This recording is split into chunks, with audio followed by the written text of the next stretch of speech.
सहारनपुर में आभास महासंघ मिशन 24 कैरेट से कार्यकर्ताओं ने जिलाधिकारी कार्यालय तक पहुंचकर अनोखा प्रदर्शन किया। प्रदर्शन करने वालों में 2 युवकों ने सर पर काली पट्टी और हाथों में हथकड़ी और तन पर बोरी के कपड़े पहनकर हाथों में बैनर लेकर पहुंचे। प्रदर्शन करने वालों ने बताया कि उनकी 20 सूत्रीय मांगे हैं, जिसमें उन्होंने राष्ट्रपति के नाम एक ज्ञापन भी जिलाधिकारी को दिया। मांग पत्र के माध्यम से उन्होंने बताया कि उत्तर प्रदेश को 3 भागों में बांटा जाए।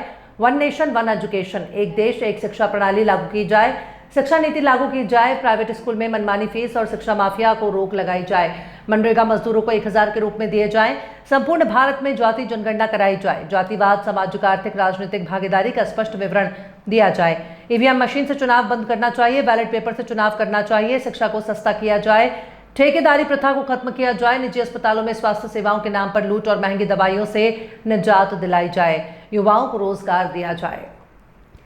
मेरा नाम लाल सिंह है और मैं एक सोशल वर्कर हूँ, सामाजिक कार्यकर्ता, मानवाधिकार कार्यकर्ता और जो है राष्ट्रीय अध्यक्ष आभास महासंघ मिशन 24 कैरेट, जो एक गैर राजनीतिक संगठन है और काशीराम बहुजन मूवमेंट पर काम करता है। सामाजिक व्यवस्था परिवर्तन और आर्थिक गुलामी से मुक्ति का भारतीय राष्ट्रवादी सांस्कृतिक जन आंदोलन है। उसी के आज बैनर तले तत्वाधान में सहारनपुर जनपद के अंदर जिलाधिकारी को 20 सूत्रीय मांगों को लेकर के हम लोग सभी कार्यकर्ता साथी एकत्रित होकर के यहाँ पर आए हुए हैं। और 20 सूत्रीय मांगे क्या है? वो मांगे हमारी 20 सूत्रीय मांगे जो इस देश के आम आदमी को, जो इस देश के वंचित पिछड़े समाज को, जो इस देश के गरीब मजदूर को, जो इस देश के छात्र को, महिला को, असहाय लोगों को उन्नति और विकास का जो मार्ग दिखाती है, ये वो हमारे पास दस्तावेज है। 20 सूत्रीय मांगे हैं। इसमें सबसे पहले 1 नेशन 1 एजुकेशन। प्रधानमंत्री महोदय बार बार बोल रहे हैं 1 नेशन 1 इलेक्शन। नो, गलत, हम नहीं मानते इस बात को। हम मानेंगे सबसे पहले हमें जरूरत है इस देश के अंदर 1 नेशन 1 एजुकेशन, 1 नेशन 1 एजुकेशन।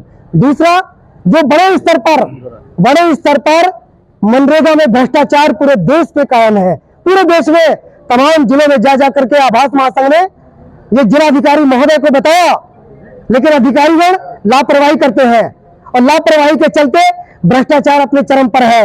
इस भ्रष्टाचार में प्रधान और सेक्रेटरी और तमाम अधिकारी, ग्राम प्रधान सहित और रोजगार सेवक सहित वो मिलकर के इसमें भ्रष्टाचार करते हैं। जो लोग जमीन पर काम करते हैं उनके खाते में पैसा नहीं पहुंचता है, जो लोग जमीन पर काम नहीं करते उनके खाते में पैसा पहुंचता है।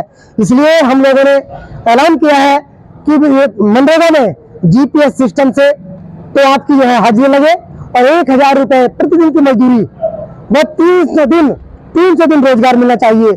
उसके बाद लोकतंत्र को बचाने के लिए ईवीएम पर रोक लगनी चाहिए, साथ ही हमारे आधार कार्ड से हमारा वोट लिंक होना चाहिए। और तीसरा, रिप्रेजेंटेशन प्रोपोर्शनल सिस्टम लागू होना चाहिए। उसके बाद सभी नागरिकों को वोट देने के अधिकार के साथ साथ वोट लेने का अधिकार भी मिलना चाहिए। उसके बाद उत्तर प्रदेश को लगभग 3 से 4 राज्यों में विभाजित किया जाना चाहिए। ऐसे तमाम मुद्दों को लेकर के आभास महासंघ मैदान में है और साथियों यहाँ पर आज हम लोग इकट्ठा हुए हैं। नफी सिंह भाई साहब। मेरा नाम नफी सिंह है। क्या किस बात पर प्रदर्शन किया जा रहा है?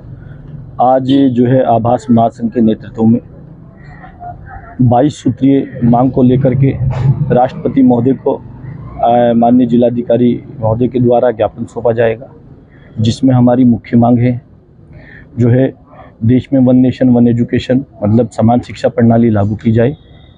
दूसरा, न्यूनतम मजदूरी अधिनियम लागू किए जाए।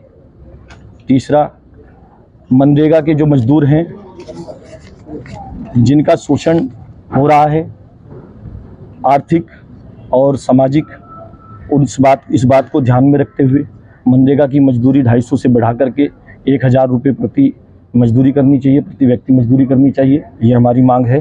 दूसरा, मंडल कमीशन रिपोर्ट और सच्चर कमेटी की रिपोर्ट शीघ्रता से अमल में लाई जाए, ये हमारी मांग है। चौथी हमारी मांग, ईवीएम हर चुनाव प्रणाली में, चाहे चुनाव छोटा हो या बड़ा हो, उसमें ईवीएम को बैन किया जाए और बैलेट पेपर से चुनाव कराए जाए, ये हमारी मांग है। दूसरा, निजीकरण को पूर्ण रूप से बंद करके सभी संसाधनों का राष्ट्रीयकरण किया जाए, ये हमारी मांग है। तीसरा, वोट देने के साथ साथ वोट लेने का अधिकार भी दिया जाए, ताकि जिस प्रकार से जो है आज सरकारों में बैठ कर के सरकारें मनमानी कर रही हैं वो मनमानी ना कर पाए, ये हमारी मुख्य मांग है। तीसरा,